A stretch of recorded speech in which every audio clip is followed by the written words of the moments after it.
కష్టాలన్నీ ఒక్కసారి గుర్తు తెచ్చుకోండి. ఒక్కసారి మళ్ళా మోసపోకండి, మళ్ళా మోసాన్ని దొరకండి.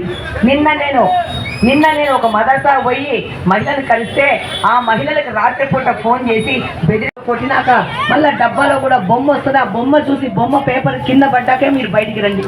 కాబట్టి తప్పకుండా సైకిల్ గుర్తుకు ఓటేయండి, మహిళను ఆశీర్వదించండి. మా మామయ్య గారు రెడ్డప్ప గారి రాజగోపాల్ రెడ్డి అనేది చాలా మందికి ఇక్కడ ఉన్న వాళ్ళకి తెలుసు. సమాజాన్ని వృద్ధి చేస్తూ ఒక సాంప్రదాయాన్ని మదర్సా రూపంలో ముందుకు తీసుకుపోతున్నారు. వాళ్ళ యొక్క సంస్కృతిని ముందుకు తీసుకుపోతుంటే ఒక డిప్యూటీ సీఎం పొజిషన్లో ఉన్నావు, ఒక ఎమ్మెల్యేగా గెలిచినావు, ఈ యొక్క ప్రజలు ఓట్లేస్తే గెలిచినావు. ఏమి నీ అహంకారము? నీ మాట వినకపోతే మదర్సాలు మూసేస్తావా నువ్వు? ప్రశ్నించాలా మీరందరూ? వింటున్నారన్నా మీరందరూ? వినద్దండి, ప్రశ్నించాలా. అంటే నీకు ఎదుర్కొంటే స్కూళ్ళు మూసేస్తావు, మదర్సాలు మూసేస్తావు, హాస్పిటల్ మూసేస్తావు, నువ్వు అన్నీ మూసేస్తావా? ఏం అంత అహంకారం ఎక్కిందా నీకు అధికార పవర్తో? మీరు అనుకుంటున్నారు మాధవమ్మని మాత్రమే పోలీస్ స్టేషన్లో మాట్లాడినాడు, పోలీస్ స్టేషన్ బయటకు వచ్చి నా మీద దాడి చేసినాడు అనుకుంటాను.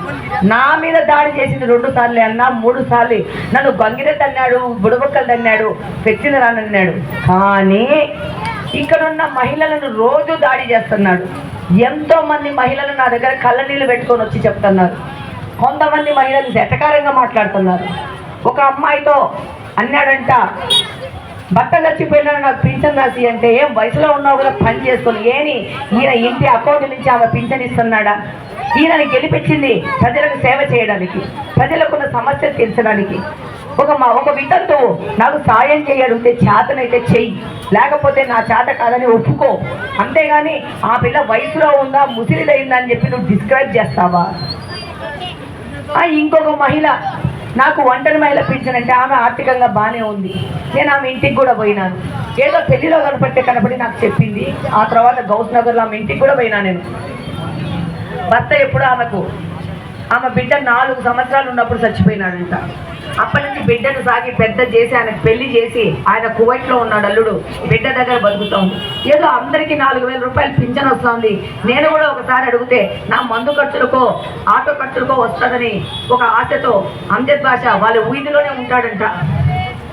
అడిగింది, చిన్నప్పటి నుంచి చూసిన పిల్లోడు కదా అని చెప్పి అడిగితే, తుమ్మారు కందోపగా एक आदमी लेके आओ అన్నాడంట.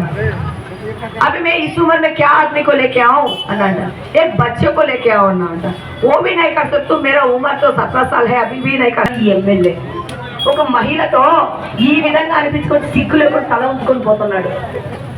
ఎక్కడ పడితే అక్కడ మహిళని ఏదో సాయం చేస్తావు, నువ్వు ఎమ్మెల్యే అని చెప్పి అడుగుతున్నారు తప్పితే నీకు ఆ అధికారము, ఆ ఎమ్మెల్యే గిరి, ఆ డిప్యూటీ సీఎం పోతే నీ ముఖం కూడా చూడని ప్రజలు. నీ వాల్యూ అనేది నీ అనుకున్న తోక మాత్రమే గుర్తుపెట్టుకో.